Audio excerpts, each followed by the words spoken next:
Jesen je vrijeme kada se vegetacija usporava i kada voćari trebaju uraditi određene poslove kako bi biljke bile spremne za narednu godinu. Tako je i kod uzgoja kupine. I u ovom videu pričati ćemo o tome kako orezati i pripremiti kupinu za sljedeću godinu. Nakon berbe kupine posvetili smo se mladim izdancima koje smo njegovali do kraja ljeta. Sada u jesen odstraniti ćemo izdanke koji su nam dali plodove, a izvršiti ćemo orezivanje novih mladih izdanaka. Kao što se može vidjeti, ova sorta je jako bujna i dobro raste, a razlog tome je dobra gnojidba i dovoljna količina vode. Na kraju ljeta i početkom jeseni mladi izdanci su već dovoljno visoki i potrebno ih je zaštititi od bolesti i štetnika. Kupina je dosta otporna voćka, ali i ona se mora njegovati i održavati, jer u suprotnom lako strada od bolesti, ali i raznih štetnika koji se javljaju. U ovom videu pokazati ćemo kako se pobrinuti da te opasnosti svedemo na minimum, te kako orezati i obogatiti tlo hranjivom da bi iduće godine dobili što bolje plodove. Nakon završetka berbe, izdanke koji su nam dali plodove potrebno je ukloniti pored tla i napraviti prostora mladim izdancima koji treba da izrastu i postignu zadovoljavajuću visinu. Nakon uklanjanja starih izdanaka, mlade ćemo zaštititi nekim hemijskim preparatom kao što je na primjer Quadris ili Ortiva Top. List na biljkama treba biti zdrav sve do jeseni, kada će usporavanjem vegetacije i sa prvim mrazevima taj list otpasti. Tada kupina ulazi u fazu mirovanja, kada možemo pristupiti orezivanju i vezanju. Zbog kvalitetnije zaštite mi ove poslove radimo prije zime i nikada ne čekamo proljeće. Kupina dobro podnosi niske temperature, ali i moguće su štete zbog izmrzavanja. Temperature do minus 15 stepeni Celzijusa ne bi trebale raditi preveliku štetu.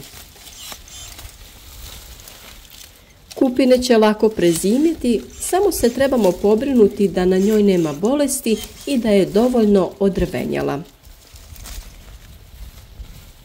Upravo bolest je najveći razlog zbog kojeg dolazi do štete na stabljikama kupine.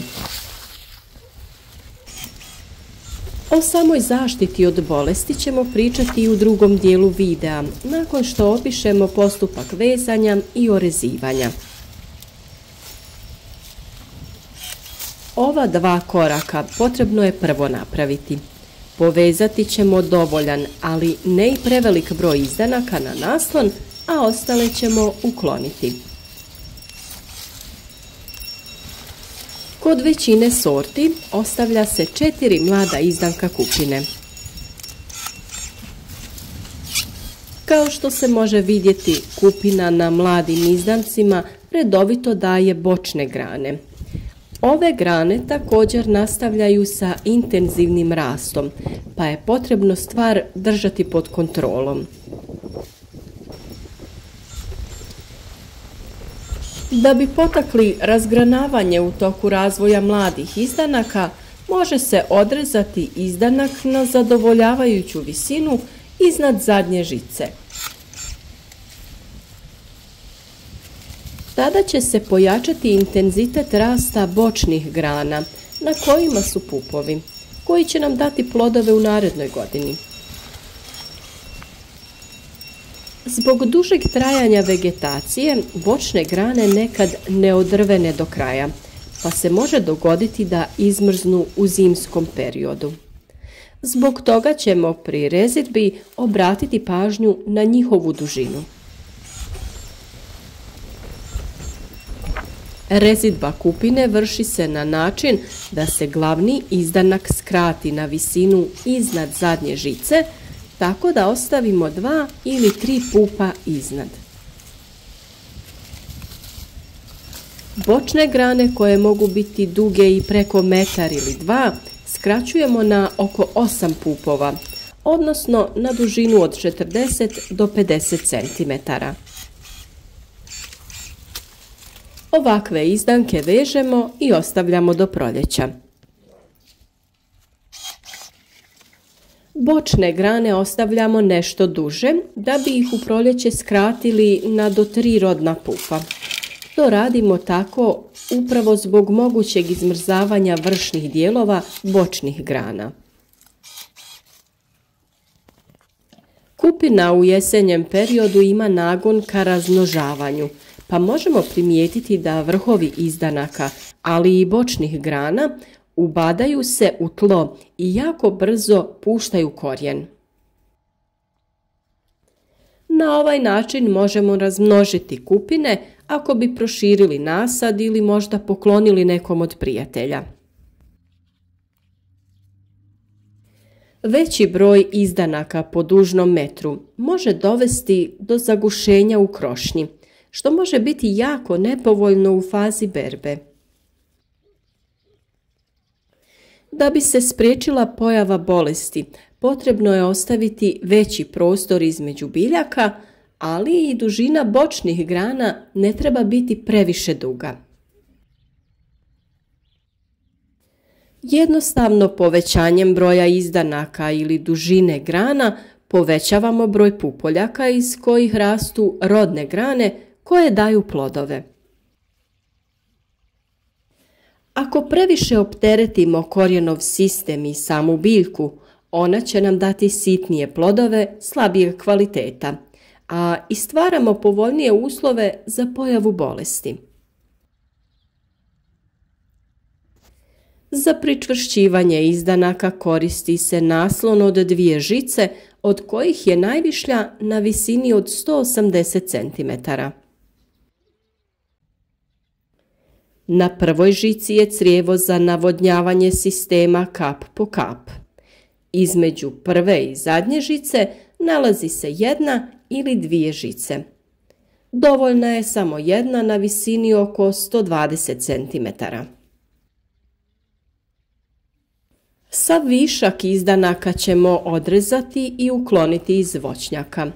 Najbolje ih je spaliti i na taj način uništiti potencijalne štetnike koji bi u njima prezimili.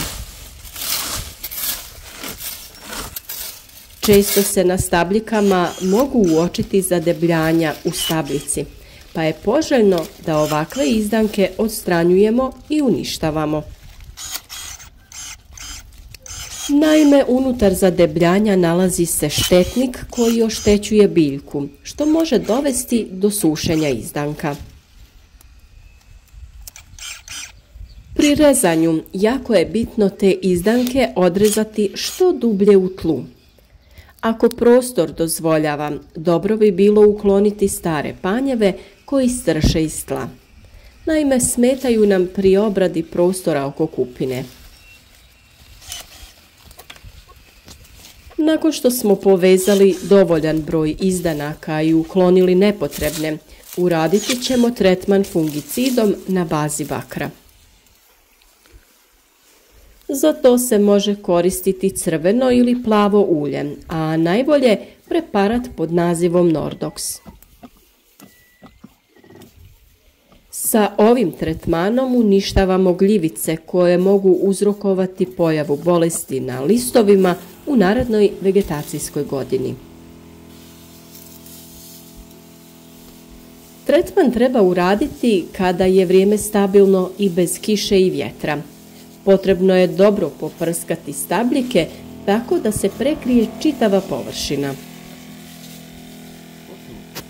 Bolest koja najčešće zahvata kupine je didimela, koju možemo prepoznati po crnim mrljama na kori stabljike.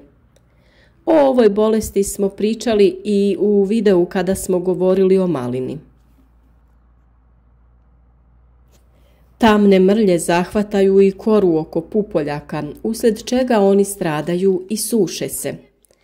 U proljeće, kada krene vegetacija, ti pupovi budu suhi i često se ta situacija pripisuje jakoj zimi, uslijed koje su pupovi navodno izmrzli. No, nažalost, ne radi se o tome, već su pupovi propali uslijed utjecaja bolesti. Iz tog razloga neophodan je tretman bakrenim preparatom ili preparatom u kojem mineralno ulje pomiješano je sa bakrom. Nakon što smo se pobrinuli za zdravlje kupine, tada čistimo prostor oko i uklanjamo korove. Prvenstveno smo orijentirani na prostor oko izdanaka, pa motikom ili preciznim alatom poput ploskoreza okopavamo tlo i uklanjamo korove. Dokazano je da su korovi često uzrok bolesti, odnosno bolest najčešće prelazi sa korova na kupinu. U većim nasadima to se može raditi frezanjem međurednog prostora. Mi kupine uzgajamo na gredici koju smo izdigli.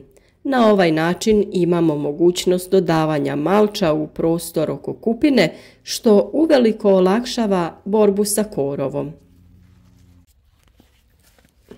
Pri obradi tla dodajemo mineralna hranjiva, kako bi vratili biljkama ono što su iz tla iscrpile.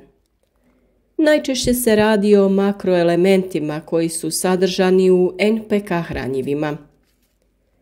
U ovoj fazi najviše se dodaju fosfor i kalij, koji se najviše i potroše. Za to se i koriste NPK hranjiva formulacije 7, 20, 30 ili slična.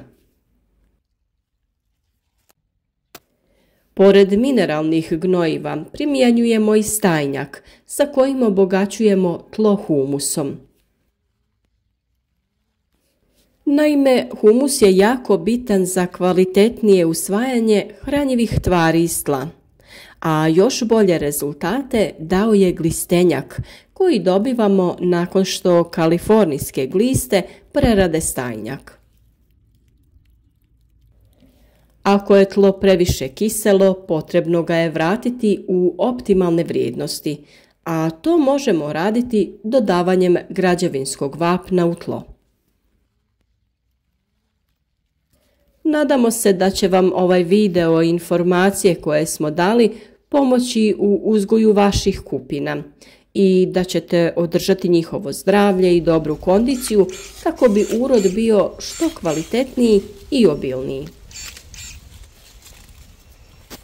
Podijelite ovaj video sa prijateljima na društvenim mrežama i označite video sa like. Ukoliko imate dodatnih pitanja ili nekih drugih komentara, slobodno nam pišite u komentarima ispod ovog videa. Na taj način ćete podržati naš rad i proširiti krug ljudi koji su tu da bi svojim znanjem zajednički pomogli drugima da uzgajaju svoje vlastite biljke.